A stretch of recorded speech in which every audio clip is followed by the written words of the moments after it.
E se alguém dissesse que a escolha de um pet pode revelar mais sobre sua mente do que muitos testes de personalidade por aí? Parece exagero, mas pense por um instante. Há pessoas que escolhem um animal tranquilo e silencioso como quem escolhe um livro antigo. E há outras que, se o pet não interagir, brincar e causar um pequeno caos criativo na casa, já sentem que algo está faltando. E é exatamente nesse ponto curioso que entramos no território fascinante de Gêmeos. Porque quando Mercúrio governa a mente, a vida não é lenta. Ela acontece em velocidade de pensamento. E pensamento geminiano costuma correr mais rápido que o Wi-Fi em dia de promoção. Gêmeos é associado ao movimento mental, a troca de ideias, as perguntas inesperadas e a habilidade de conversar sobre 5 assuntos ao mesmo tempo. Quando o Sol atravessa Gêmeos, entre o final de maio e junho, o ritmo da natureza entra numa fase de comunicação intensa. Gêmeos vibra com a energia do número 3, arquétipo da expressão, do humor e da criatividade. O 3 é o contador de histórias. O primeiro pet desenhado pelos deuses de Mercúrio para um geminiano é o papagaio, ou aves inteligentes como calopsitas. Aquele animal que aprende palavras e sons só para causar um pequeno colapso psicológico no dono, eles refletem a energia da comunicação. O geminiano provavelmente estará debatendo filosofia com um papagaio na cozinha às 3 da tarde. E o mais curioso é que o papagaio responde.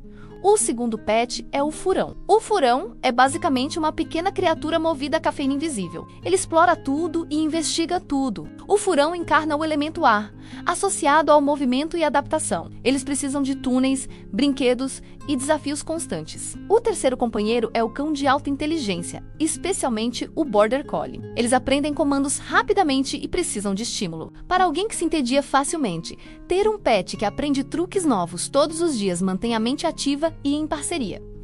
Agora, a parte que provoca risadas. A tartaruga, ela vibra na energia saturnina, lenta, silenciosa e contemplativa.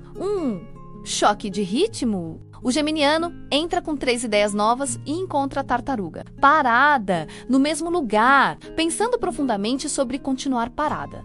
Não se trata apenas de escolher o pet certo. Trata-se de entender como sua personalidade e ciclos criam conexões surpreendentes. Autoconhecimento não precisa ser pesado. Às vezes ele aparece numa corrida com um cachorro ou numa investigação atrás de um furão. Qual pet entrou na sua vida e revelou algo inesperado sobre você?